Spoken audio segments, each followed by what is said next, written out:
Welcome again students. Superfast division में आज का हमारा चैप्टर है चैप्टर नंबर 10 वेक्टर अलजेब्रा। ये चैप्टर 5 मार्क्स के लिए आएगा 2022 के एग्ज़ाम में। इसमें 3 क्वेश्चंस 1 मार्क के आपसे पूछे जाएंगे और एक क्वेश्चन 2 मार्क्स का पूछा जाएगा। तो हमें इसके लॉन्ग क्वेश्चंस करने की कोई ज़रूरत नहीं है, हमारा ज़्यादा फोकस रहेगा शॉर्ट क्वेश्चंस पर, बेसिक्स पर। ठीक है, वेक्टर क्या है? सबसे पहले वेक्टर को देखते हैं। 2 तरह की हमारी मेन क्वांटिटी होती है, एक स्केलर होती है, एक वेक्टर होती है। स्केलर क्वांटिटी जिसका केवल मैग्नीट्यूड होता है, जैसे टाइम है, डिस्टेंस है। अब आपको डिस्टेंस मेजर करनी है तो आप चाहे ए से बी की डिस्टेंस ले लीजिए या बी से ए की डिस्टेंस। अगर ये 5 मीटर है तो बोथ साइड से ये 5 मीटर ही रहेगी। तो हमें केवल इसका मैग्नीट्यूड देखना है, तो ये है एक स्केलर क्वांटिटी। वेक्टर क्वांटिटी क्या होती है? जिसमें मैग्नीट्यूड प्लस डायरेक्शन बोथ होता है। ठीक है, मैग्नीट्यूड भी देखना है, डायरेक्शन भी। जिसका सबसे बेस्ट एग्जाम्पल है फोर्स। ठीक है भाई, फोर्स आपको कोई ऑब्जेक्ट यहाँ ए से मूव करके बी की तरफ ले जाना है तो आपको फोर्स इसी डायरेक्शन में लगानी पड़ेगी और उस ऑब्जेक्ट के वेट के अकॉर्डिंग एप्रोप्रिएट फोर्स आपको अप्लाई करनी पड़ेगी। ठीक है ना भाई। अब मेरे पास एक छोटा सा पेन है और इसको मैं यहाँ से यहाँ तक सरका रही हूँ तो थोड़ी सी फोर्स चाहिए। Magnitude of the force is very small. लेकिन अगर मेरे पास एक बहुत भारी यहाँ पर कोई बंडल है किसी चीज़ का और मुझे उसे सरकाना है तो मुझे ज़्यादा फोर्स चाहिए, तो वो हो गया फोर्स का मैग्नीट्यूड। डायरेक्शन का मतलब जब मुझे कोई ऑब्जेक्ट ए से बी की तरफ ले जाना है तो ये मेरी डायरेक्शन रहेगी। तो जिस क्वांटिटी में मैग्नीट्यूड एंड डायरेक्शन दोनों होते हैं वो वेक्टर क्वांटिटी कहलाती है। जिस क्वांटिटी में केवल मैग्नीट्यूड होता है वो स्केलर क्वांटिटी कहलाती है। तो 2-4 आपको वेक्टर और स्केलर क्वांटिटी के एग्जाम्पल्स पता होने चाहिए। एग्ज़ाम में वैसे इस टाइप के क्वेश्चंस पूछे तो नहीं जाते हैं, फिर भी जैसे टाइम है, डिस्टेंस है और भाई आपका लगा ले वॉल्यूम है, वॉल्यूम ऑफ एरिया है किसी भी चीज़ का, तो ये सब आपकी स्केलर क्वांटिटी हैं। और वेक्टर क्वांटिटी की मैं बात करूं तो फोर्स है, जो velocity, yes, rate of change of speed with respect to time, ds/dt velocity है। और आपका वेट भी आपकी एक वेक्टर क्वांटिटी हो जाती है। मास वेक्टर क्वांटिटी नहीं होता है, वेट एक वेक्टर क्वांटिटी हो जाती है। तो इस तरह के ये आपके एग्जाम्पल हैं। तो ये 2-3 एग्जाम्पल हैं अपने ये स्केलर क्वांटिटी के और ये वेक्टर क्वांटिटी के। वेक्टर क्वांटिटी में आपका ध्यान रखना है कि कैसे हमने लिखना है। मेन तो हमने वेक्टर पढ़ना है, स्केलर तो पढ़ना नहीं है। तो अभी मैंने आपको बताया कि ए से बी पे मैं ऑब्जेक्ट को मूव कर रही हूँ, तो ये ए तो मेरा इनिशियल पॉइंट हो जाता है, बी मेरा टर्मिनल पॉइंट हो जाता है, ए से बी डायरेक्शन है, तो इस वेक्टर को मैं लिखूंगी ए टू बी। लेकिन बेशक डायग्राम ऐसे ही बन रहा है लेकिन इस तरफ आपकी डायरेक्शन है तो B मेरा इनिशियल पॉइंट हो जाएगा, इधर से हम इधर आ रहे हैं, एक टर्मिनल पॉइंट हो जाएगा और इस वेक्टर को हम लिखेंगे वेक्टर BA, B से A की तरफ जा रहा है। तो ये है वेक्टर को लिखने का तरीका। दूसरा तरीका और भी है, इन वेक्टर को हम एक स्मॉल नेम दे देते हैं। मान लो इसको मैं वेक्टर A बोल दूं तो ये वेक्टर A है, इसको मैं वेक्टर B बोल दूं तो ये वेक्टर आपका B। इसका एरो इधर नहीं लगेगा, एरो तो इसी डायरेक्शन में लगेगा। जब भी वेक्टर लिखा जाता है तो इनिशियल पॉइंट पहले लिखा जाता है और टर्मिनल पॉइंट बाद में लिखा जाता है। अब हम बात करते हैं पोजीशन वेक्टर की। नहीं, उससे पहले मैं आपको बता दूं को इनिशियल वेक्टर। 2 वेक्टर अगर एक ही पॉइंट से स्टार्ट हो रहे हैं, ये A पॉइंट है, टाइप्स ऑफ वेक्टर थोड़ा डिस्कस कर लेते हैं। तो A से B की तरफ एक वेक्टर जा रहा है और यहीं से एक वेक्टर इधर C की तरफ जा रहा है। AB और AC दोनों वेक्टर एक ही पॉइंट से स्टार्ट हो रहे हैं, तो वेक्टर AB और वेक्टर AC कहलाएंगे को इनिशियल वेक्टर्स। को माने एक साथ, इनिशियल माने जिनकी शुरुआत हो रही है, जो एक ही जगह से शुरू हो रहे हैं, वो आपके कहलाते हैं को इनिशियल वेक्टर्स। ठीक है भाई। दूसरी चीज आपको एक बात का ध्यान रखना है कि वेक्टर को समझने के लिए 3 चीज़ें आपने बहुत ज़रूरी समझनी हैं। सबसे पहले होता है उसका मैग्नीट्यूड। मैग्नीट्यूड का मतलब ए से बी तक की लंबाई कितनी है। दूसरी चीज़ होती है डायरेक्शन, डायरेक्शन दिख रही है ए से बी की तरफ है। तीसरा हमारा होता है लाइन ऑफ सपोर्ट, कि ये किस लाइन के अलोंग है। तो ये हमारी लाइन चल रही है जिसके अलोंग हमारा ये वेक्टर चल रहा है, लाइन एल के अलोंग। ये तीन चीज़ें देखी जाती है। इस लाइन ऑफ सपोर्ट की ज़रूरत कहाँ पड़ती है, जब हम कोलिनियर वेक्टर्स के बारे में जब हम बात करते हैं तो वहाँ पर हमें इसकी ज़रूरत पड़ जाती है। तो ये तो एक तो मैंने आपको बता दिया भाई को इनिशियल वेक्टर्स। अब आपका एक आ जाता है इक्वल वेक्टर और कॉलिनियर वेक्टर, इक्वल वेक्टर्स और कॉलिनियर वेक्टर्स। अब मैं आपको टाइप्स ऑफ वेक्टर जल्दी से एक बार करा देती हूँ। सबसे पहले हम लेते हैं जीरो वेक्टर। जीरो वेक्टर वहीं शुरू हो गया और वहीं ख़त्म हो गया, ए पे शुरू होकर ए पर ख़त्म हो गया। जिस वेक्टर का मैग्नीट्यूड जीरो है वो जीरो वेक्टर कहलाता है। को इनिशियल वेक्टर मैं आपको बता चुकी हूँ। कोलिनियर, कोलिनियर, लीनियर से लाइन एक ही लाइन में हो, एक ही लाइन में होना जरूरी नहीं है। मान लीजिए ये आपकी एल लाइन है, इस एल लाइन के पैरेलल एक वेक्टर ये है ए बी, एक वेक्टर ये है सी डी, दोनों इसके पैरेलल हैं। इनका मैग्नीट्यूड भी अलग अलग है, डायरेक्शन भी अलग अलग है, लेकिन इनकी लाइन ऑफ सपोर्ट सेम है या पैरेलल है। भाई इसके पैरेलल हैं ये दोनों वेक्टर तो भी ये कोलिनियर कहलाएंगे। ये एल लाइन है, इसी पर कोई दो वेक्टर बने हुए हैं, एक इस डायरेक्शन में है पी क्यू, एक इस डायरेक्शन में है ए बी, और दोनों का मैग्नीट्यूड भी अलग है, डायरेक्शन भी, लेकिन लाइन ऑफ सपोर्ट अगर इनकी सेम है या लाइन ऑफ सपोर्ट इनकी पैरेलल है तो वो हमारे कोलिनियर वेक्टर्स कहलाते हैं। ठीक है। तीसरा आ जाता है कि यूनिट वेक्टर। यूनिट वेक्टर बहुत इंपॉर्टेंट है, इसके बारे में और बातें आएंगी, उनको मैं आगे बताऊंगी। जिस वेक्टर का मैग्नीट्यूड 1 हो, मान लीजिए ए कोई वेक्टर है और उसका मैग्नीट्यूड, अब मैग्नीट्यूड लिखा कैसे जाता है वो भी नहीं बताया मैंने आपको, कि ये देखो ए से बी तक ये हमारा वेक्टर है, तो मैंने बताया ए से बी तो डायरेक्शन होगी, ए बी की जो लेंथ है तो हम ये नहीं लिखेंगे कि मान लीजिए ये 5 है तो A B is equal to 5 नहीं लिखेंगे, हम लिखेंगे वेक्टर ए बी का मॉडुलस 5 है, क्योंकि ये वेक्टर क्वांटिटी हम स्टडी कर रहे हैं। तो इस वेक्टर क्वांटिटी का मैग्नीट्यूड मॉडुलस 5 है। ये मैग्नीट्यूड को रिप्रेजेंट करने का तरीका होता है। तो अगर किसी वेक्टर का मैग्नीट्यूड 1 है तो वो वेक्टर क्या कहलाता है, यूनिट वेक्टर कहलाता है। और अब मैं आपको एक खास बात बता दूं कि यूनिट वेक्टर को हमेशा इस साइन से डिनोट किया जाता है, इसे एक कैप बोला जाता है। ठीक है, आगे बढ़ते हैं। अब हम, ये हो गया unit vector, zero vector, collinear vector, coinitial vector, equal and negative of a vector, equal vectors. अब इक्वल वेक्टर्स वो वेक्टर हैं जिनका मैग्नीट्यूड भी सेम है और डायरेक्शन भी सेम है। लाइन ऑफ सपोर्ट सेम भी हो सकती है और पैरेलल भी हो सकती है। ऐसे दो वेक्टर्स जिनकी डायरेक्शन भी सेम है और जिनका मैग्नीट्यूड भी, दोनों सेम डायरेक्शन में है, जितना ए बी का मैग्नीट्यूड है उतना ही सी डी का मैग्नीट्यूड है, तो हम कहेंगे वेक्टर ए बी किसके इक्वल है, वेक्टर सी डी के। And at last negative of a vector. ठीक है, मैं जल्दी जल्दी करा रही हूँ थोड़ा सा इसको, क्योंकि हमारा बस हमने क्विक रिवीजन लेना है।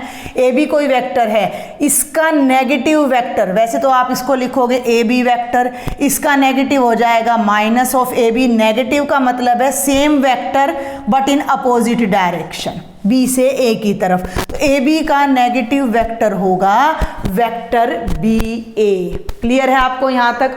इसी तरह हम ए बी का डबल वेक्टर भी ले सकते हैं, ए बी का हाफ वेक्टर भी ले सकते हैं, तो वो मैग्नीट्यूड का हाफ और मैग्नीट्यूड का ही डबल हो जाता है। तो ये कुछ बेसिक सी बातें आपकी एक्सरसाइज, अभी डायरेक्शन कोसाइन वगैरह रह गए जिन्हें मैं आगे कवर करूँगी।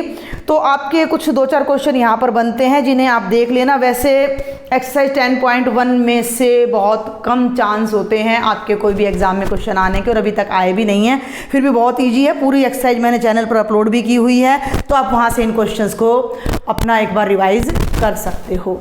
नेक्स्ट टॉपिक है direction cosines and direction ratios of a vector. उससे पहले 2-3 बातें और मैं आपको बता देती हूँ जो रह गई हैं। एक हमारे पास कॉन्सेप्ट आ जाता है फ्री वेक्टर का। देखो बेटा, ये पेपर में तो आपसे पूछा नहीं जाता है, बट मैं आपको सिर्फ इतना बता रही हूँ।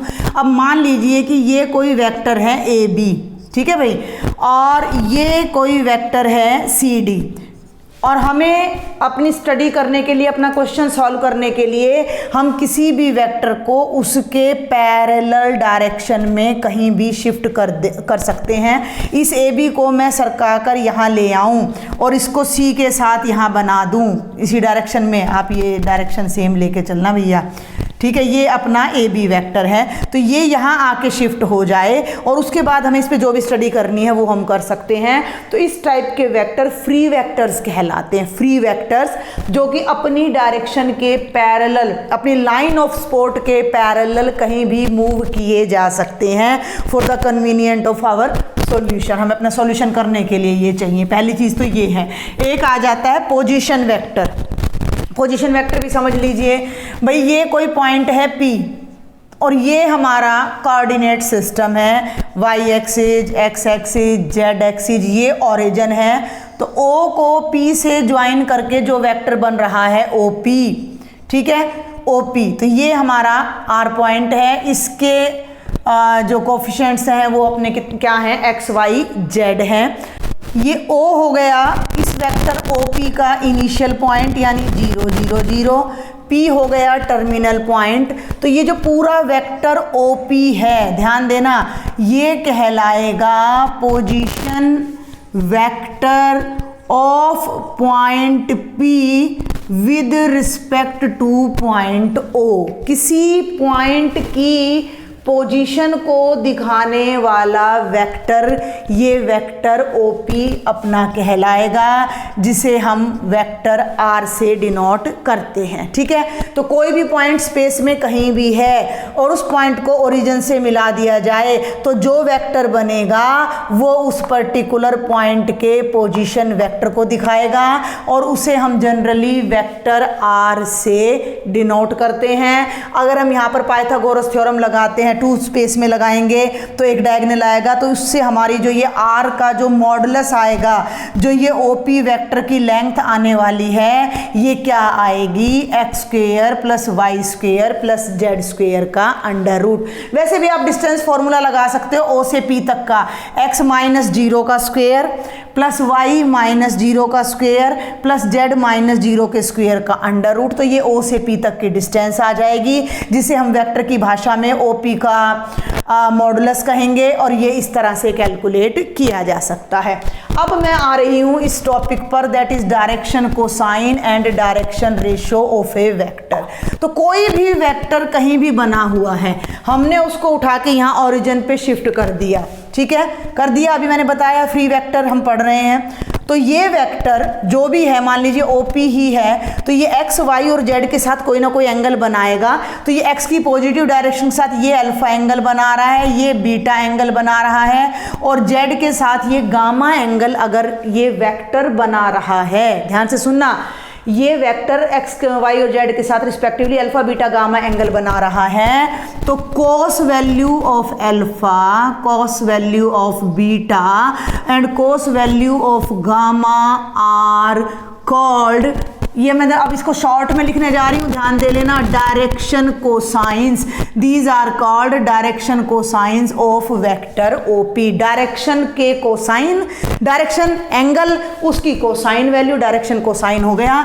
इन्हें हम L, M और n से रिस्पेक्टिवली डिनोट करते हैं। इनकी खासियत क्या होती है, L square plus M square plus N square always 1 होता है, ये पहचान होती है। दूसरी बात आ जाती है डायरेक्शन रेशो, जिसे मैं dr से डिनोट करूंगी। तो डायरेक्शन रेशो ऐसे कॉन्स्टेंट्स होते हैं अलग अलग कि L बाय A और M बाय B कोई और कांस्टेंट है, C कोई और कांस्टेंट है, और इन तीनों की रेशो अगर सेम आ जाती है, LMN डायरेक्शन कोसाइन है, उनके लिए अगर हमें कोई तीन कांस्टेंट्स ABC ऐसे मिल जाते हैं कि उन तीनों का रेशो K के इक्वल आ जाता है, तो ये जो ABC 3 वैल्यूज हमें मिली हैं, these are known as direction ratio. और डायरेक्शन रेशोज इनफाइनाइट होती हैं, direction ratios of vector OP, क्योंकि ये तो रेशो है ना, तो रेशो के लिए यहाँ कोई, इनके जितने भी मल्टीपल हैं, अब ABC के जितने भी मल्टीपल हैं वो भी इसके साथ सेम रेशो देंगे, वो अलग आएगी बस। तो इनफाइनाइट डायरेक्शन रेशियोज होती हैं, डायरेक्शन कोसाइन हर वेक्टर का सिंगल होता है। यही चीज़ आपको नेक्स्ट चैप्टर है आपका 11 3 डायमेंशनल ज्योमेट्री, उसमें भी आपका यूज होगा। तो किसी भी वेक्टर द्वारा एक्स वाई जेड के साथ जो एंगल बनाया जाता है उनकी कोसाइन वैल्यू डायरेक्शन कोसाइन होती है, और डायरेक्शन कोसाइंस किसी पर्टिकुलर कांस्टेंट के साथ सेम रेशो बनाते हैं। तो वो जो हमने यहाँ पर ये कांस्टेंट्स डाले हैं वो कांस्टेंट्स उसके डायरेक्शन रेशो कहलाते हैं। क्लियर है यहाँ तक आपको?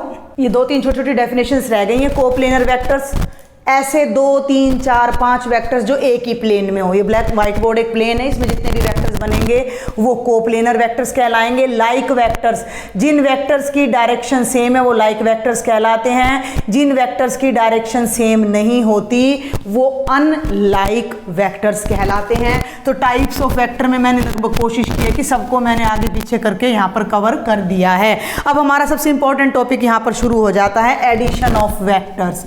एडिशन मतलब हम अलजेब्रा पढ़ रहे हैं भैया, वेक्टर अलजेब्रा पढ़ रहे हैं। तो अलजेब्रा में क्या आता है? एडिशन, सब्ट्रैक्शन और मल्टीप्लिकेशन और डिवीजन, ये 5-7 चीज़ें आती हैं, 4 ही आती हैं अलजेब्रा में। तो बेसिकली एडिशन ऑफ वेक्टर्स, ये देखो भाई एक सिंपल सा एक बात मैं बता रही हूँ। आप यहाँ खड़े हुए हो ए पॉइंट पर, ए से गए आप बी तक इस डायरेक्शन में, ठीक है? आप बी पर पहुँच गए, फिर आप गए सी तक, ठीक है, इस डायरेक्शन में। क्लियर है? ध्यान से समझना मेरी बात को। ए से गए आप बी तक, तो ए बी डायरेक्शन आपका हो गया, ए बी वैक्टर हो गया, और प्लस आपका हो गया बी सी, प्लस आपका हो गया वेक्टर बी सी, ठीक है? आप इतनी दूर गए, सेम टाइम पे मैं यहाँ खड़ी हूँ, ध्यान देना, और मैं यहाँ से डायरेक्ट सी तक पहुँच जाती हूँ इस तरीके से। तो जो काम आपने इधर जाके किया उतना ही काम मैंने वहाँ पर जाके कर दिया एक ही बार में। आप भी ए से सी तक पहुँचे हो लेकिन घूम के पहुँचे हो, मैं डायरेक्ट पहुँच रही हूँ। तो मेरे द्वारा किया गया काम और आपके द्वारा किया गया काम इक्वल है। क्या मैं ऐसा कह नहीं सकती? A B plus B C जो डिस्टेंस आपने कवर की वो मैंने एक ही बार में ए से सी तक कवर कर दी, ठीक है? तो ये है एडिशन ऑफ वेक्टर्स की A B plus B C is equal to A C. अब आप इस रिजल्ट को याद कैसे रखेंगे? अगर दो वेक्टर्स किसी ट्राइंगल की दो साइड को रिप्रेजेंट करते हैं टेकन इन सेम डायरेक्शन, चक्की चल रही है ऐसे ऐसे, तो ऐसे आना था, लेकिन नहीं, उन दोनों का एडिशन उस ट्राइंगल की थर्ड साइड से रिप्रेजेंट होगा taken in opposite direction. Clear है? किसी आपको एक और तरीका बता दूं मैं, ए बी जमा बी सी में से बी गायब हो जाएगा, ए सी रह जाएगा आपका। ऐसे कोई आ जाए आपके पास पी क्यू, कोई क्वेश्चन ही आ जाए आपके पास एक नंबर में प्लस क्यू आर, तो बीच में से क्यू को गायब कर दो, ये हो जाएगा पी आर। भाई पी से क्यू पे गए, क्यू से आर पे गए, तो सीधा पी से आर पे ही ना चले जाते, पी आर हो गया। तो I am once again repeating, ये होता है triangle law of addition of vectors, that if two sides of a triangle are representing two vectors taken in same direction, then their sum is represented by the third side of the triangle taken in opposite direction. Clear है? और इसमें एक और चीज आ जाती है कि अगर A B plus B C और इसको मैं इधर ले आऊं तो ये हो गया माइनस ए सी, उधर क्या बच जाएगा? Zero vector. इस माइनस ए सी को मैंने प्लस में बदलना है तो ये उल्टा हो जाएगा, नेगेटिव ऑफ ए वेक्टर मैं आपको बता चुकी हूं, plus C A is equal to zero. इस बात को भी समझो, ए से बी पर गए, बी से सी पर गए और सी से वापस ए पर आ गए इस डायरेक्शन में, तो जहां से चले थे वहीं पहुंच गए, तो टोटल डिस्प्लेसमेंट तो जीरो हो गई, टोटल अचीवमेंट तो जीरो हो गई। तो A B plus B C plus C A, अगर एक डायरेक्शन में हम ट्रायंगल की तीनों साइड्स को ऐड करते हैं तो उनका सम कितना होगा? जीरो। दोनों ही बातें एक ही हैं, तो ये आपके एडिशन ऑफ टू वेक्टर्स को रिप्रेजेंट करता है, triangle law of vector addition. Vector addition commutative होता है, इनको हम स्मॉल लेटर में ले लेते हैं, मैंने आपको बताया था स्मॉल लेटर में भी हम ले लेते हैं। वेक्टर एडिशन कॉम्यूटेटिव होता है, जल्दी जल्दी मैं बता देती हूँ, ए प्लस बी और बी प्लस ए सेम होता है। वेक्टर एडिशन एसोसिएटिव होता है, यानी कि किसी भी ऑर्डर में अगर आप उन्हें ए प्लस बी को करके सी ऐड करते हो, ए प्लस सी को करके बी प्लस सी को करके ए ऐड करते हो, सेम आएगा। अब हमारा जो नेक्स्ट टॉपिक है वो है मल्टीप्लीकेशन, बहुत ध्यान से सुनना इसको, of a vector by a scalar.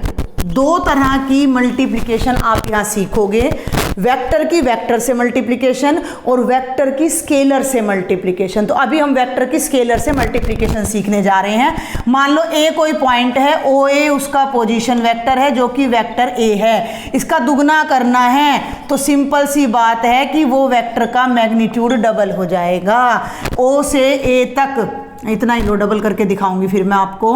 ओ से ए तक ये है वेक्टर ए, इसका दुगना करना है तो इसी डायरेक्शन में ये ओ बी नाम दे दिया तो ये इसका डबल हो जाएगा, जितना है ना उसका डबल हो जाएगा। लेकिन अगर हाफ ऑफ ए करना है तो इसी डायरेक्शन में एक वेक्टर जाएगा जो इस दिए गए वेक्टर का क्या हो जाएगा, हाफ हो जाएगा, half of A. Minus of 2a कर दें, ध्यान से सुनना मेरी बात, इसी का डबल करना है माइनस, तो माइनस ऑफ 2a सेम यही वेक्टर होगा लेकिन जो इसकी डायरेक्शन है ना वो क्या हो जाएगी, अपोजिट हो जाएगी। तो किसी भी वेक्टर को अगर हम स्केलर से मल्टीप्लाई करते हैं तो उसके मैग्नीट्यूड पे इफेक्ट पड़ता है, और अगर हम नेगेटिव स्केलर से मल्टीप्लाई कर रहे हैं तो मैग्नीट्यूड के साथ साथ उसकी डायरेक्शन भी रिवर्स हो जाती है, उसकी डायरेक्शन पर भी इफेक्ट पड़ता है। और मेन टॉपिक अब आपका यहाँ से स्टार्ट होता है, इस पर ही बेस्ड ज़्यादातर क्वेश्चन आपके एग्जाम में आते हैं, इसको समझना ज़्यादा जरूरी। कंपोनेंट ऑफ ए वेक्टर मोटे तौर पर इसको समझेंगे, बाकी फिर हम इसके न्यूमेरिकल्स ही देखेंगे क्योंकि ज़्यादातर न्यूमेरिकल्स ही आपसे एग्जाम में पूछे जाते हैं। ये अपना कार्टेशियन सिस्टम है ओ एक्स वाई जेड। आप ये देखिए कि मान लीजिए कि 5 मैग्नीट्यूड का कोई वेक्टर है, ठीक है।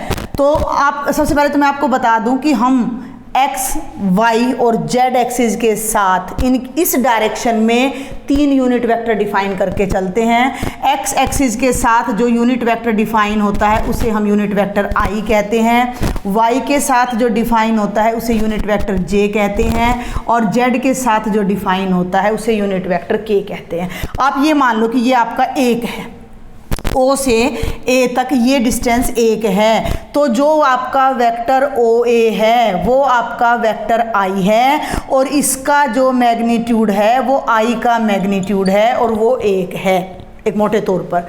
अब मुझे इसी डायरेक्शन में एक वेक्टर चाहिए जिसका मैग्नीट्यूड 3 हो, ठीक है, 3 हो, एक डिस्टेंस, 2 डिस्टेंस, 2 और ये 3 डिस्टेंस, और मान लो ये पॉइंट हो गया बी, तो ओ से बी तक की जो डिस्टेंस है वो तो 3 हो गई और उसको मैं आई से मल्टीप्लाई कर दूं, ठीक है, आई से मल्टीप्लाई कर दूं तो वो वेक्टर हो गया 3i।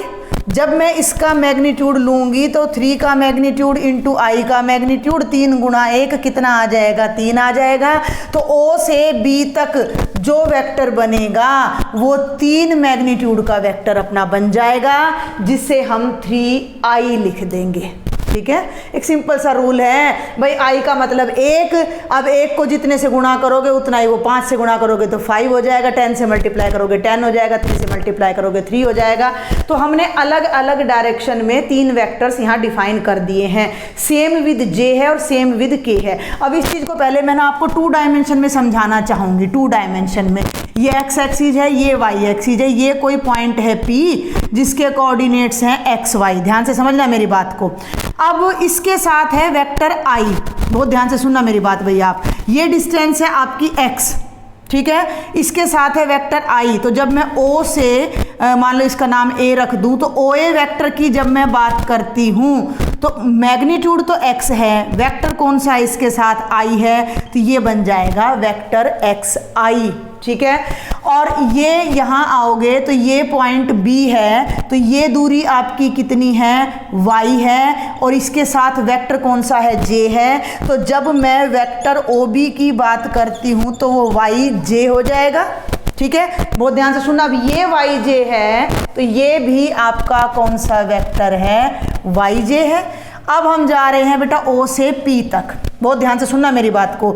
ये आई इसके साथ था, पूरा वेक्टर ओ ए जब मैंने लिया तो ये बन गया एक्स आई, ठीक है।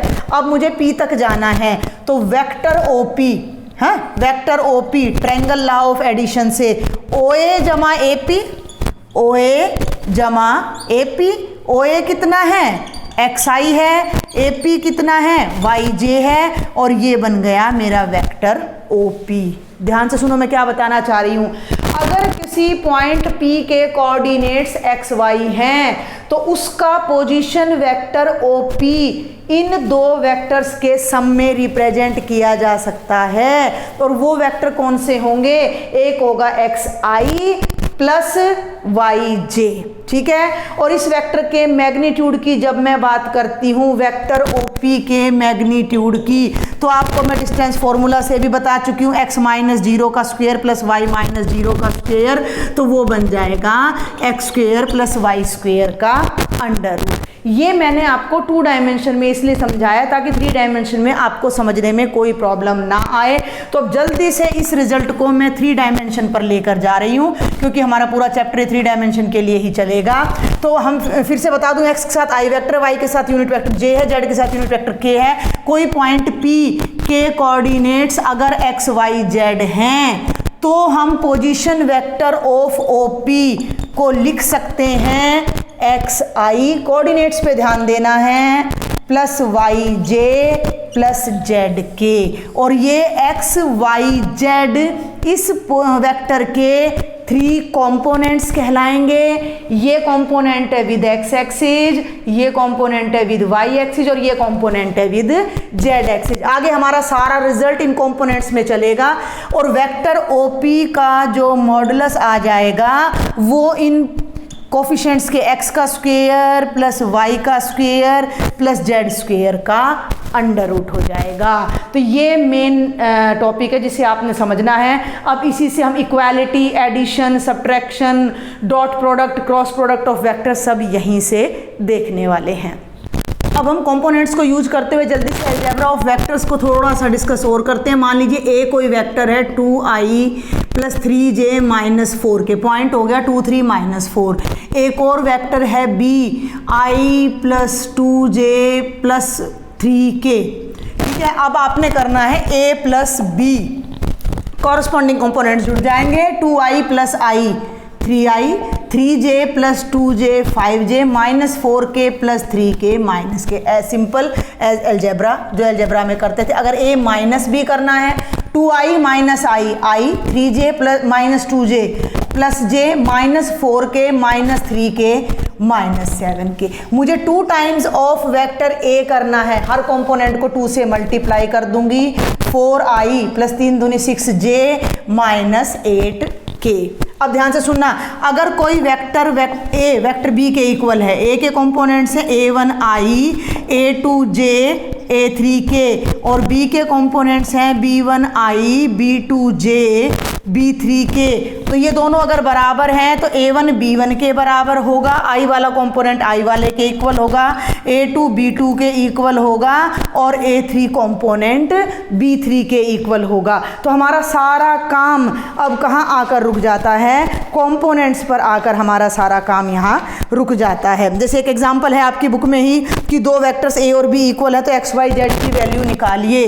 तो वेक्टर a आपका क्या गिवन है? वेक्टर a है xi प्लस 2j और प्लस zk, ठीक है भाई। और वेक्टर b आपको गिवन है 2i plus yj plus k, x y z की वैल्यू निकालो अगर वेक्टर a वेक्टर b के इक्वल है। अगर 2 वेक्टर्स इक्वल हैं, कॉरस्पॉन्डिंग कंपोनेंट्स इक्वल होंगे तो x की वैल्यू 2 आ जाएगी, y की वैल्यू 2 आ जाएगी और z की वैल्यू 1 आ जाएगी। अच्छा, कई बार ऐसा भी हो जाता है कि वेक्टर्स इक्वल नहीं होते हैं लेकिन उनका मैग्नीट्यूड सेम आ जाता है। देखिए ज़रा ध्यान से, बहुत जल्दी से, ये वेक्टर है i plus 2j plus 3k, ये वेक्टर है 3i plus j plus 2k।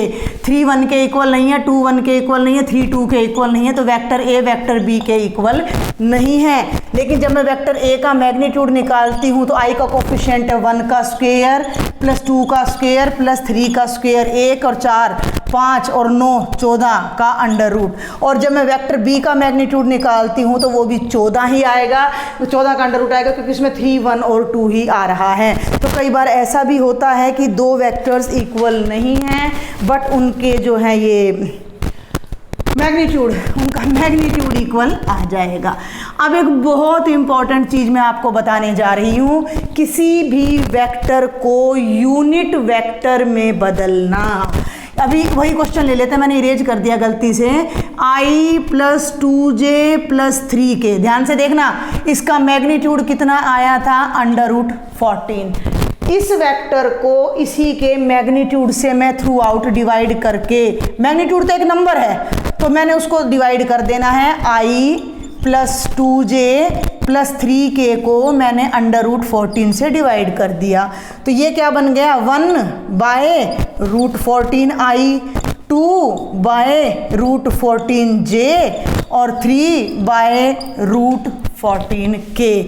और इसको मैं नाम अभी कुछ नहीं दे रही हूँ, मैं अब इसका मॉडुलस आपको लेके दिखाती हूँ। ये एक नया वेक्टर बन गया, इसका मैग्नीट्यूड लेके दिखाती हूँ। तो 1/√14 का स्क्वायर, 2/√14 का स्क्वायर, 3/√14 का स्क्वायर। बहुत ध्यान से देखना, 1 का स्क्वायर 1, रूट से स्क्वायर कैंसिल हो जाएगा, 2 स्क्वायर 4/14, 9/14 14, एलसीएम ले लेना, 14/14 1 आ गया। ये जो नया वेक्टर मैंने बनाया इसका मैग्नीट्यूड 1 आ गया, यानी ये यूनिट वेक्टर बन गया। तो ये ऐसे डिनोट कर दिया, इट मीन्स ये दोनों बातें सेम हैं। ये बहुत इंपॉर्टेंट टॉपिक है, इसका एक क्वेश्चन 100% आता है कि इस वेक्टर को की डायरेक्शन में एक यूनिट वेक्टर बताएं। आपको कोई वेक्टर दे दिया जाएगा और उसकी डायरेक्शन में कोई यूनिट वेक्टर अगर बताना है, तो अगर हम दिए गए वेक्टर को उसी के मैग्नीट्यूड से डिवाइड कर दें तो जो नया वेक्टर आएगा वो यूनिट वेक्टर आएगा और उसका मैग्नीट्यूड 1 होगा। तो इस टाइप का क्वेश्चन आपका 100% किसी ना किसी 4 में से किसी 1-2 सेट में आने की पूरी पॉसिबिलिटी है। एक इस टाइप का क्वेश्चन आपके एग्जाम में जरूर पूछा जाता है। मैं प्रीवियस ईयर के क्वेश्चन यहाँ नहीं उठा रही हूँ, हर टाइप का एक क्वेश्चन मैं आपको करा रही हूँ। रिवीजन आप अपनी बुक में से भी कर सकते हो, प्रीवियस ईयर पेपर से भी कर सकते हो। Find A vector in direction of vector A which has magnitude 7। Topic को समझो, इसकी डायरेक्शन में एक वेक्टर निकालना है जिसका मैग्नीट्यूड 7 हो। इसकी डायरेक्शन में बहुत वेक्टर जा रहे हैं, बहुत अनंत, इनफाइनाइट। हम इसकी डायरेक्शन में पहले यूनिट वेक्टर बना लेते हैं, ठीक है। तो हम ले लेते हैं इसका मॉडुलस, 1 स्क्वायर प्लस -2 स्क्वायर का अंडर रूट, ये आ जाएगा √5। फिर मैंने बनाया एक यूनिट वेक्टर ए जो कि होगा वेक्टर ए बाय इसका मॉडुलस, इसको इससे डिवाइड करूंगी तो 1/√5i - 2/√5j। ये वेक्टर इसी की डायरेक्शन में है और इसका मैग्नीट्यूड 1 है। अब हमें ऐसा वेक्टर चाहिए जिसका मैग्नीट्यूड 7 हो, तो 1 को 7 से गुणा कर दो तो 7 आ जाएगा। तो नया वेक्टर बी मान लिया जो एक ही डायरेक्शन में है, जिसका मैग्नीट्यूड 7 है, और वो बन जाएगा 7a। इसको यूनिट वेक्टर में बदल के फिर 7 से मल्टीप्लाई कर दो, 7/√5i - 14/√5j। इस टाइप का क्वेश्चन भी आपसे 1 मार्क में पूछा जा सकता है। तो जो भी वेक्टर आपको दिया हो पहले उसे यूनिट वेक्टर में बदलो और जितना मैग्नीट्यूड दिखाना हो उस कांस्टेंट से फिर उस यूनिट वेक्टर को मल्टीप्लाई कर दो। अब है 2 पॉइंट्स को ज्वाइन करने वाले वेक्टर के कंपोनेंट्स। कोई पॉइंट ए है जिसके कोऑर्डिनेट्स हैं x1 y1 z1, कोई पॉइंट बी है जिसके कोऑर्डिनेट, हर एक को मैंने बताया, हर चीज को अब हम कंपोनेंट में पढ़ने जा रहे हैं। तो जब वेक्टर ए बी को कंपोनेंट में बदलेंगे तो वो क्या बनेगा, उल्टा बनेगा, x2 - x1i, y2 - y1j, z2 - z1k। ठीक है, जैसे डिस्टेंस फॉर्मूला में होता था, इसको हम कह सकते हैं ये देखो आपको मैं बता दूं कि OB vector OB minus vector OA, ठीक है। वेक्टर AB, OB का मतलब है पोजीशन वेक्टर ऑफ B, यानी लास्ट वाले वेक्टर का position vector minus position vector of A। B का पोजीशन वेक्टर क्या होगा, x2i + y2j + z2k। इसका क्या होगा, x1i + y1j + z1k। जब उनको माइनस करेंगे तो यही चीज आ जाएगी। तो ये 2 पॉइंट ज्वाइन करने वाले वेक्टर के कॉम्पोनेंट्स हैं और इसका अगर मैग्नीट्यूड निकालना निकालना है तो वो क्या बन जाएगा, डिस्टेंस फॉर्मूला की तरह x2 माइनस x1 का स्क्वायर, y2 माइनस y1 का स्क्वायर और z2 माइनस z1 के स्क्वायर का अंडर रूट। कुछ टॉपिक्स को मैं थोड़ा जल्दी जल्दी कवर करूंगी। सेक्शन फॉर्मूला है। सेक्शन फॉर्मूला क्या कहता है कि दो पॉइंट्स हैं ए बी, ए का पोजीशन वेक्टर वेक्टर ए है, बी का पोजीशन वेक्टर वेक्टर बी है और इनको ज्वाइन करने वाले वेक्टर को कोई थर्ड पॉइंट सी जिसका पोजीशन वेक्टर वेक्टर सी है m रेशो n में डिवाइड कर रहा है, तो वेक्टर सी कैसे निकलेगा, m into vector B plus n into vector A by m plus n। और अगर ये मिड पॉइंट है तो 1-1 की रेशो हो जाएगी, तो वो हो जाएगा vector a plus B divided by 2। तो सेक्शन फॉर्मूला के क्वेश्चन वैसे बहुत कम आते हैं, फिर भी आप इनकी प्रैक्टिस कर लेना। और एक आपका 1-2 क्वेश्चन मैं प्रीवियस उससे लूँगी, अभी उससे पहले मैं आपको बता दूं 10.2 के जो ऑब्जेक्टिव्स हैं आप मेरे प्रीवियस लेक्चर से देख लेना। और अब हम जल्दी से चलते हैं प्रोडक्ट ऑफ टू वेक्टर्स पर, क्योंकि इनमें से भी आपके क्वेश्चन आने की पूरी पॉसिबिलिटी है। तो दो तरह की आपकी प्रोडक्ट होगी वेक्टर्स की। वेक्टर की वेक्टर से प्रोडक्ट, तो पहली प्रोडक्ट है स्केलर प्रोडक्ट या उसे हम डॉट प्रोडक्ट। छोटी सी मैं बात में बता दूं, मैथमेटिकली 3 क्रॉस 4 भी 12 है और 3 इंटू 4 भी, ये दोनों साइन हम एक ही ऑपरेशन के लिए यूज़ करते हैं, लेकिन वेक्टर में ऐसा नहीं है। वेक्टर में अगर ए कोई वेक्टर है, बी कोई दूसरा वेक्टर है, थीटा उनके बीच का एंगल है, तो हम डॉट का निशान अलग प्रोडक्ट के लिए यूज़ करेंगे और क्रॉस का निशान अलग प्रोडक्ट के लिए। तो जल्दी से देखते हैं डॉट प्रोडक्ट का क्या मतलब है। ए डॉट बी का मतलब है वेक्टर ए का मॉडुलस वेक्टर बी का मॉडुलस इंटू कॉस थीटा, जहाँ थीटा उनके बीच का एंगल है। इसी से कॉस थीटा को यहीं रखो, इनको नीचे ले आओ, एक रिजल्ट आ जाता है हमारे पास A dot B by mod A mod B is equal to cos theta. अगर हमें दो वेक्टर की डॉट प्रोडक्ट और मैग्नीट्यूड पता है तो हम उनके बीच का एंगल निकाल सकते हैं। तीसरी बात, अगर ये दोनों वेक्टर परपेंडिकुलर हो जाएं तो ये एंगल कितना हो जाएगा 90, कॉस 90 कितना होता है 0, ये 0 बन जाएगा। ये 0 बनने का मतलब ये डिवीजन 0 बन जाएगा, मतलब ए डॉट बी 0 हो जाएगा। तो ए डॉट बी 0 के 3 कारण हो सकते हैं, या तो वेक्टर ए 0 है, या वेक्टर बी 0 है, या उनके बीच का जो एंगल है वो कितना है 90 डिग्री है। अब इसकी जल्दी से प्रॉपर्टीज बता दूं, ए डॉट बी और B dot A always equal होते हैं। अब हम बात करते हैं यूनिट वेक्टर्स जो एक्स वाई जेड के अलोंग चलते हैं, ठीक है, कोऑर्डिनेट एक्सिस के साथ। कोऑर्डिनेट एक्सिस हैं ये हमारे एक्स एक्सिस, वाई एक्सिस और बेटा जी ये जेड एक्सिस, ये वेक्टर आई है, ये जे है और ये के है। तो इनके बीच में आई का जे से जे का के से एंगल 90 होता है। एक मैं आपको करके दिखा देती हूँ, आई डॉट आई का मतलब क्या हो जाएगा, आई का मॉडुलस और दोनों के बीच का एंगल। अब आई का आई से एंगल 0 होता है, तो मॉडुलस वन कोस 0 1, तो आई डॉट आई 1 हो जाएगा, जे डॉट जे 1 हो जाएगा और के डॉट के 1 हो जाएगा। एक वेक्टर की खुद से डॉट एक वेक्टर की खुद से नहीं, यूनिट वेक्टर की खुद से डॉट 1 होती है और यूनिट वेक्टर की अदर वेक्टर से जो डॉट प्रोडक्ट है वो 0 आ जाती है, क्योंकि उनके बीच का एंगल कितना होता है 90। अब हम बात कर लेते हैं किसी वेक्टर ए की खुद से डॉट प्रोडक्ट। बहुत ध्यान से समझना, ए डॉट ए का मतलब ए का मॉडुलस और दोनों के बीच का एंगल, तो ये हो गया ए के मॉडुलस का स्क्वायर गुणा 1। तो ये एक बहुत इंपॉर्टेंट रिजल्ट है जो आपको याद रखना है कि ए डॉट ए मॉड ए का स्क्वायर होता है, किसी वेक्टर के मैग्नीट्यूड का स्क्वायर उनकी डॉट प्रोडक्ट के इक्वल होता है। इसी पे बेस्ड हमारा एक क्वेश्चन आ जाता है जो कि एग्जाम में इसके भी पूरे चांस हैं। Projection of a vector A on vector B. अब मैं प्रोजेक्शन वगैरह नहीं समझाऊंगी, ये वेक्टर ए है, यहाँ से इस पे लाइट पड़ रही है तो जो परपेंडिकुलर डिस्टेंस इस पर पड़ती है वो उसका प्रोजेक्शन कहलाता है। डिटेल के लिए आप मेरे लेक्चर देखें, टाइम बहुत कम है, बहुत लेंथी लेक्चर होने वाला है, 5 को आपका एग्जाम है।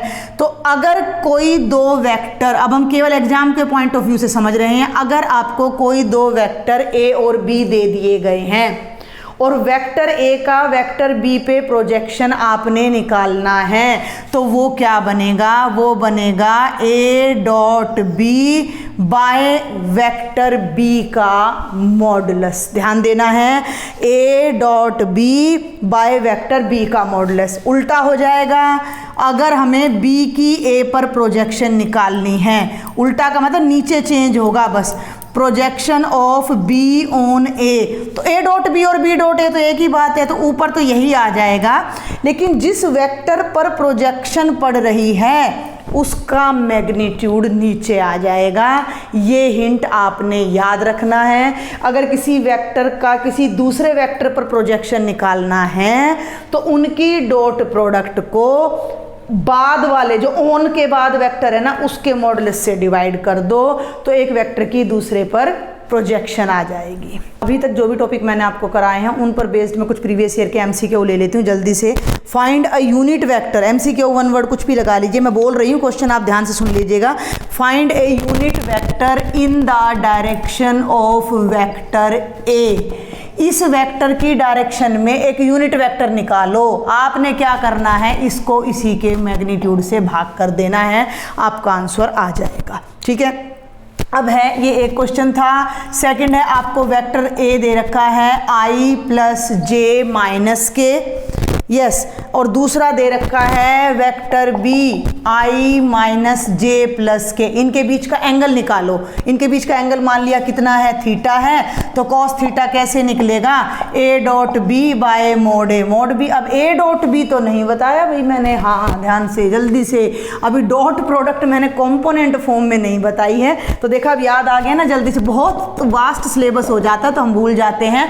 ए वेक्टर है a1i a2j a3k कंपोनेंट की फॉर्म में, बी वेक्टर है b1i b2j b3k। दो वेक्टर की डॉट प्रोडक्ट करनी है तो उनके कॉरस्पॉन्डिंग कंपोनेंट्स को मल्टीप्लाई कर दो, a1 b1 plus a2 b2 plus a3 b3। ठीक है, तो आगे बढ़ते हैं। 1 को 1 से करो, 1 plus 1 minus 1 minus 1 minus 1 plus 1 minus 1 हो गई डॉट प्रोडक्ट, डिवाइडेड बाय इसका मैग्नीट्यूड 1 स्क्वायर 1 1 स्क्वायर 1 1 स्क्वायर 1। चलें आगे, इसका मैग्नीट्यूड 1 स्क्वायर 1 प्लस 1 प्लस 1, एक 1 से एक 1 कट जाएगा, minus 1 by root 3 root 3 root 3 root 3 3 हो जाएगा, माइनस 1 बाय 3 आ जाएगा। Cos theta is equal to minus 1 by 3 और थीटा हो जाएगा कॉस इनवर्स माइनस 1 बाय 3, जिसकी एंगल पे वैल्यू हमें नहीं पता। और एक और क्वेश्चन है जिसमें आपको वेक्टर दे रखा है ये वो बोर्ड क्वेश्चन ले रही हूँ भाई मैं, 5i plus J minus 4k का मैग्नीट्यूड निकालो। इसको वेक्टर ए मान लो तो मैग्नीट्यूड क्या हो जाएगा, 5 square plus 1 square plus minus 4 square का अंडर रूट, सॉल्व कर देना मैग्नीट्यूड आ जाएगा। और एक और क्वेश्चन है, एक लाइन, ध्यान से सुने, if a line makes angles 90 degree, बहुत ध्यान से सुनना है भाई, 90 degree 60 degree and 30 degree with X axis Y axis and Z axis respectively. एक लाइन एक्स के साथ ये एंगल बना रही है, वाई के साथ ये, जेड के साथ ये, तो उस लाइन के डायरेक्शन कोसाइंस बताओ।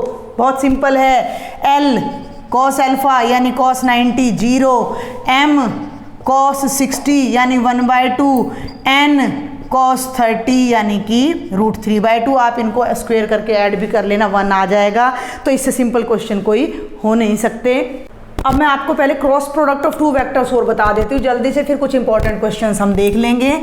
ए कोई वेक्टर है, बी कोई वेक्टर है, थीटा इनके बीच का एंगल है, तो क्रॉस प्रोडक्ट बोल लो, वेक्टर प्रोडक्ट बोल लो। ए क्रॉस बी एक वेक्टर होता है जो कैसे निकलता है, mod A mod B sine theta unit vector N, जिसमें एन एक यूनिट वेक्टर होता है जो ए और बी दोनों पे परपेंडिकुलर होता है। ये वेक्टर ए है, ये वेक्टर बी है, और ये है वेक्टर एन जो दोनों के परपेंडिकुलर। मैं ऐसे पेंच कस रही हूँ तो ये अंदर चला जाएगा, ऐसे पेंच बाहर निकाल रही हूँ तो ये ऊपर की तरफ आ जाएगा। तो ये वेक्टर ए और बी दोनों पर परपेंडिकुलर, ए और बी के बीच में कोई भी एंगल हो सकता है, थीटा एंगल है, लेकिन ये दोनों पर परपेंडिकुलर होगा। तो ए क्रॉस बी वेक्टर है, और जब मैं इस ए क्रॉस बी का मैग्नीट्यूड निकालूंगी तो ये इन सब का मैग्नीट्यूड आएगा। तो इसका मैग्नीट्यूड तो पहले से ही है, इसका है, साइन भी पॉजिटिव आएगा और इसका मैग्नीट्यूड 1 हो जाएगा।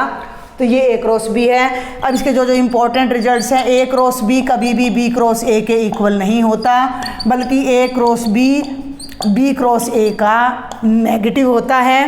अगर दो वेक्टर्स परपेंडिकुलर हैं तो थीटा 90 है तो उस केस में जो A क्रॉस B है वो बन जाएगा मोड A मोड B और साइन 90 1 होकर यूनिट वेक्टर n रह जाएगा और उसका जो मैग्नीट्यूड है वो केवल ये बन जाएगा मोड A मोड B। अगर दो वेक्टर पैरेलल हैं तो उनके बीच का एंगल हो जाएगा 0 और उस कंडीशन में A क्रॉस B 0 वेक्टर बन जाएगी। A क्रॉस B 0 तब भी हो सकता है जब A 0 हो या B 0 हो। अब मैं बात करती हूँ यूनिट वेक्टर्स की। I क्रॉस I 0 होगा, J क्रॉस J भी 0 होगा और K क्रॉस K, क्योंकि एक वेक्टर का खुद के साथ एंगल कितना होता है 0 और इसमें साइन यूज हो रहा है तो साइन 0 कितना हो जाएगा 0 आ जाएगा। I का J के साथ क्रॉस प्रोडक्ट करोगे K आएगा, चक्की चलती है, I के बाद J, J के बाद K, K के बाद I के बाद J, J के बाद K, ऐसे चलना चाहिए। तो I J K, J और K की क्रॉस प्रोडक्ट करोगे I आएगा, J और K की करोगे I आएगा, K और I की प्रोडक्ट करोगे तो J आएगा। ऑर्डर उल्टा कर दोगे ये सारे एक दूसरे के क्या हो जाएंगे नेगेटिव हो जाएंगे। अब कंपोनेंट फॉर्म में क्रॉस प्रोडक्ट कैसे निकलती है, मेन तो वही है ना, डॉट प्रोडक्ट तो मैंने आपको बता दी कंपोनेंट फॉर्म में कैसे निकलती है। अब आपको कोई वेक्टर A दे दिया, A1I A2J A3K, कोई वेक्टर आपको B दे दिया, B1I B2J B3K, तो A क्रॉस B कैसे निकलता है I J K डिटर्मिनेंट में। A के सारे कंपोनेंट्स लिख दो, A1 A2 A3, B के सारे कंपोनेंट्स लिख दो, B1 B2 B3, और इसको सॉल्व करके जो आंसर आएगा, जो वेक्टर आएगा, वो इनकी क्रॉस प्रोडक्ट को रिप्रेजेंट करेगा कंपोनेंट फॉर्म में। अब इसी से रिलेटेड दो बहुत इंपॉर्टेंट क्वेश्चन जो एग्जाम में पूछे जाते हैं। अगर किसी पैरेललोग्राम की दो एडजेसेंट साइड्स किन्हीं दो वेक्टर A और B से रिप्रेजेंट हो रही हैं तो उस पैरेललोग्राम का एरिया फाइंड करें। जरूर आता है, आपने कुछ भी दिमाग खर्च नहीं करना है। आपको दो वेक्टर दे रखे हैं A और B जो किसी पैरेललोग्राम की साइड्स हैं, आपने उस पैरेललोग्राम का निकालना है एरिया। तो आपने क्या करना है कि दोनों वेक्टर्स की निकाल के क्रॉस प्रोडक्ट और उसका ले देना है मैग्नीट्यूड। भाई ये तो अब न्यूमेरिकल नहीं है, मान लो ये कुछ ऐसे आ जाता 3I + 4J - K। अब इसका ले दो मैग्नीट्यूड तो कितना हो जाता 9 + 16 + 1 √26, तो ये इस पैरेललोग्राम का एरिया हो जाता। अगर किसी ट्राइंगल की दो एडजेसेंट साइड्स वेक्टर A और B को रिप्रेजेंट करती हैं तो उस ट्रायंगल का जो एरिया होगा वो A क्रॉस B के मैग्नीट्यूड का हाफ हो जाएगा। ये कुछ क्वेश्चंस लिए हैं बेटा मैंने previous year board question paper से और सैंपल पेपर से। जल्दी से इनको देखते हैं, इससे आपकी बहुत सारी प्रैक्टिस हो जाएगी।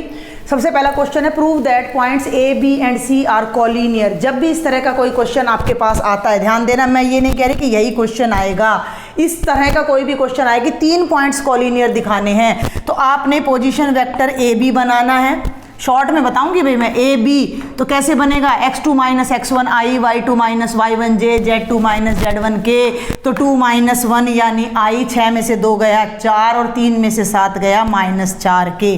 ये हो गया वेक्टर A B। अब बना लो वेक्टर B C। मतलब एक पॉइंट तो कॉमन होगा ही इनमें, BC का मतलब 3 में से 2 गया 1 I, 10 में से 6 गया 4 J और ये आ गया -4 K। अब आप यहाँ देखो कि वेक्टर AB वेक्टर BC के इक्वल आ गया, बट ऐसा हो नहीं सकता। या तो ये दोनों वेक्टर क्या हैं पैरेलल हैं या फिर ये कोलिनियर। दो वेक्टर अगर इक्वल हैं तो या तो वो पैरेलल हैं, पैरेलल हो नहीं सकते क्योंकि पॉइंट बी इनके अंदर कॉमन है। इसका मतलब ये जो 3 पॉइंट्स हैं वो तीनों एक ही लाइन में हैं। कई बार ऐसा हो जाएगा, मान लीजिए आपने वेक्टर ए बी निकाला और मैंने फिर वेक्टर ए सी निकाल दिया, तो 3 में से 1 गया, 2 आई, 10 में से 2 गए, 8j माइनस 8k। अब आप मेरी बात को समझना, तो vector A C vector A B का दुगना है। एक वेक्टर दूसरे का स्केलर मल्टीपल हो तो या तो वो कॉलिनियर होते हैं या पैरेलल होते हैं। पैरेलल हो नहीं सकते क्योंकि ए पॉइंट इनमें कॉमन है, तो ये पॉइंट्स हमारे क्या हैं, कॉलिनियर हैं। तो ये आपका लॉजिक रहेगा इन पॉइंट्स को कॉलिनियर प्रूव करने का। आगे बढ़ते हैं क्वेश्चन नंबर 2 पर। दो वेक्टर देखो यहाँ पे स्केलर प्रोडक्ट भी आ सकता है क्योंकि आंसर स्केलर होता है डॉट का, डॉट प्रोडक्ट भी आ सकता है of this vector and this vector. इसकी और इसकी डॉट प्रोडक्ट क्या होगी, तो दोनों वेक्टर को नाम दे लेना, इसको नाम दे देना वेक्टर ए, इसको नाम दे देना वेक्टर बी, और आप लिखोगे ए डॉट बी, यहाँ पहला वेक्टर डॉट लगाकर यहाँ दूसरा वेक्टर, और फिर 5 की 3 से गुणा करोगे 15, 1 की -4 से -4, -3 की +7 से -21, 21 और 4 25, माइनस का 10 आ जाएगा। तो ये आपका सेकंड क्वेश्चन है, dot product in component form. आगे चलते हैं। एक पॉइंट दे रखा है, बी पॉइंट दे रखा है, पोजीशन वेक्टर ए बी निकालना है। ए बी का मतलब है vector O B minus O ए, ओ बी का मतलब है -3i -4j + 0k, तो ये एज इट इज माइनस का साइन लग गया। ओ ए का मतलब हो गया बेटा i + 2j + 3k, दोनों को कर लो, -3i -i -4i -4j -2j -6j -3k, ये हमारा वेक्टर ए बी आ जाएगा। अगर इसका मैग्नीट्यूड पूछे तो इनके कोफिशिएंट्स का स्क्वायर करके सम करके उसका अंडर रूट कर दो। ठीक है, मेन बातें आपने ध्यान रखनी है। क्वेश्चन नंबर 4 पे आ जाते हैं, ध्यान दें। Find A unit vector in the direction of vector P Q, जिसमें p ये है और q ये है, बिल्कुल उसी क्वेश्चन की तरह है।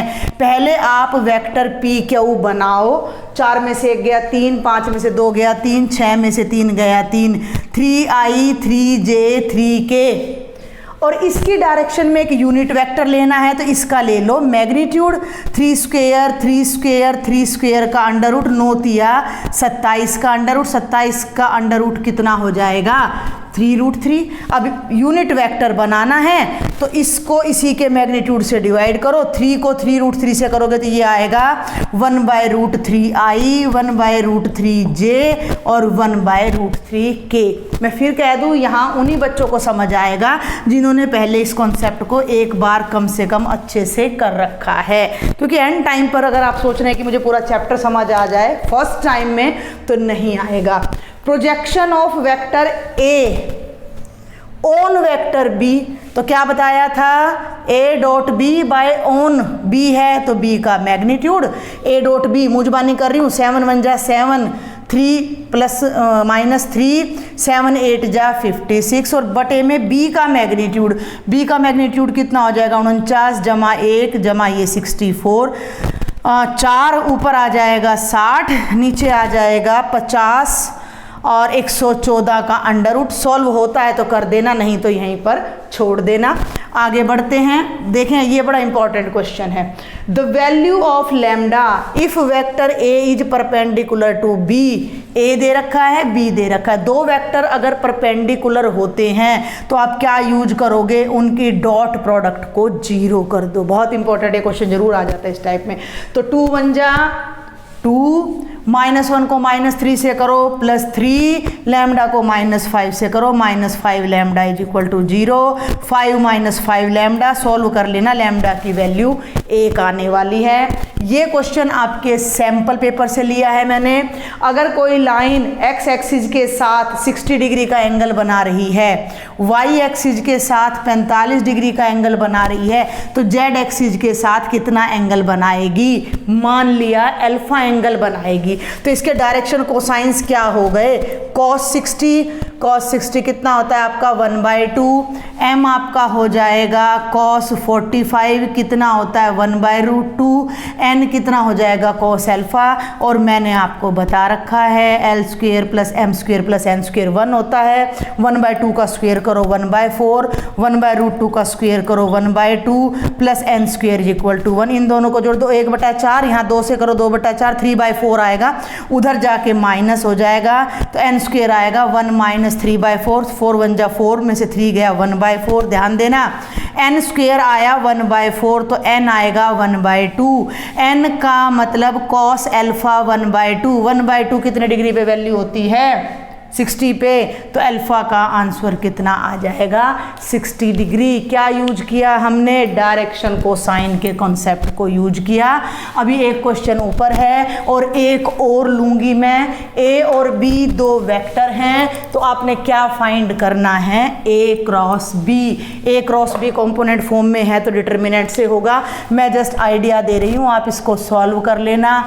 IJK 1 - 7 + 7 3 - 2 + 2, ए क्रॉस बी निकालना है, करवा दूं जल्दी से, मैं तो जल्दी कर दूंगी, -14 और +14 0 आ जाएगा, जे 2 - 21 - 19 आ जाएगा, के -2 + 21 19, ये बनेगा 19J + 19K, ये आपकी क्रॉस प्रोडक्ट आ जाएगी। और एक लास्ट क्वेश्चन और है जो अभी मैं आपको करवाना चाह रही हूँ, सैंपल पेपर से ही है वो क्वेश्चन, मैं उसकी स्टेटमेंट एक बार राइट कर दूँ।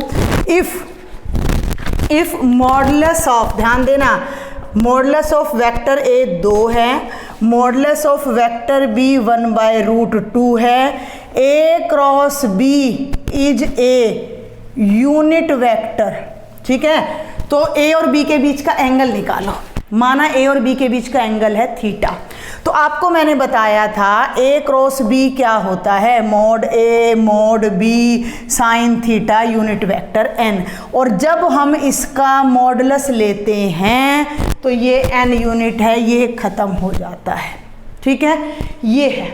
और ये कह रहा है कि ए क्रॉस बी यूनिट वेक्टर है, तो यूनिट वेक्टर है तो मैग्नीट्यूड कितना आएगा, 1 आएगा, मोड ए कितना है 2 है, मोड बी कितना है 1/√2 साइन थीटा, √2 से 2 कटेगा √2, इसको नीचे ले आओ, 1/√2 = साइन थीटा, साइन की कितनी वैल्यू पे 1/√2 होता है 45 पे, तो थीटा की वैल्यू π/4 हो जाएगी। ये अलग अलग टाइप के क्वेश्चंस मैंने कवर करने की कोशिश की, 2 मार्क्स में 1 मार्क में सारे ले लिए हैं मैंने, जो प्रीवियस ईयर बोर्ड से या सैंपल पेपर से हैं। एक छोटी सी ब्रीफ इंट्रोडक्शन मैं आपको स्केलर ट्रिपल प्रोडक्ट की दे देती हूँ। 3 वेक्टर्स हैं ABC, इसका क्वेश्चन मैंने देखा कि सिर्फ एक अगस्त 2021 या सितंबर वाले में एक में आया हुआ है, तो इंट्रोडक्शन में कुछ नहीं जा रहा, 2 मिनट लगेंगे। 3 वेक्टर हैं ABC, 2 की क्रॉस प्रोडक्ट को तीसरे से डॉट करें तो वो उनकी स्केलर ट्रिपल प्रोडक्ट कहलाती है, ट्रिपल माने 3, और ये तो दोनों का एक वेक्टर बनेगा, वेक्टर को वेक्टर से डॉट करोगे तो स्केलर बनेगा, तो जो फाइनल आंसर है वो स्केलर आएगा, इसलिए इसको स्केलर ट्रिपल प्रोडक्ट बोला जाता है। और इसको ऐसे ABC से लिखा जाता है। इसको कंपोनेंट फॉर्म में कैसे लिखा जाता है, ए के सारे कंपोनेंट्स लिख लो, बी के लिख लो और सी के और उनका डिटर्मिनेंट सॉल्व कर दो तो स्केलर ट्रिपल प्रोडक्ट आ जाती है। अगर स्केलर ट्रिपल प्रोडक्ट में हम साइक्लिक ऑर्डर सेम रखते हैं, ये ध्यान दें, ए के बाद बी, बी के बाद सी, बी के बाद सी, सी के बाद ए, सी के बाद ए के बाद बी, तो इन तीनों का एक ही मतलब है। लेकिन अगर हम BAC करते हैं आगे पीछे तो वो ABC का नेगेटिव हो जाता है, क्योंकि हमने क्रॉस प्रोडक्ट में भी देखा था कि A cross B is the negative of B cross A, तो वही लॉजिक यहाँ लगता है। अगर तीनों वेक्टर को प्लेनर हैं, एक ही प्लेन में हैं तो 0 आएगी स्केलर ट्रिपल प्रोडक्ट।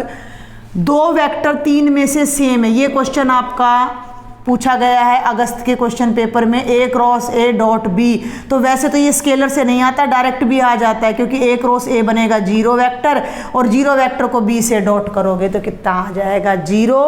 तो अगर स्केलर ट्रिपल प्रोडक्ट में कोई 3 में से कोई 2 वेक्टर सेम है तो वो आंसर आपका 0 आएगा। तो बेटा ये मैंने, वैसे तो और भी बहुत सारे क्वेश्चंस हैं बट 1-1.25 घंटे में इतना ही कवर होगा। बहुत लेंथी लेक्चर हो जाता है, अपलोड करने में भी बड़ी प्रॉब्लम आती है मुझे, फ़ोन हैंग हो जाता है मेरा। तो फिर भी कोई डाउट रह जाता है तो अभी आपके पास 3-4 दिन बकाया है, आप मुझे व्हाट्सएप ग्रुप पे ज्वाइन करके वहाँ अपने डाउट्स मुझसे क्लियर करो। बहुत स्टूडेंट्स हैं जो आपस में एक दूसरे के डाउट सोल्व कर देते हैं, प्रैक्टिस भी होती है वहाँ पर उनकी। तो आप ग्रुप को ज्वाइन करें, वहाँ अपने डाउट सोल्व करें, और फिर भी कोई डाउट है तो मुझे कमेंट बॉक्स में लिख दे। अगर आप ग्रुप ज्वाइन नहीं कर रहे हैं, अगर लेक्चर पसंद आ रहा है तो चैनल को सब्सक्राइब ज़रूर कर लें और लेक्चर को शेयर करें। Thank you.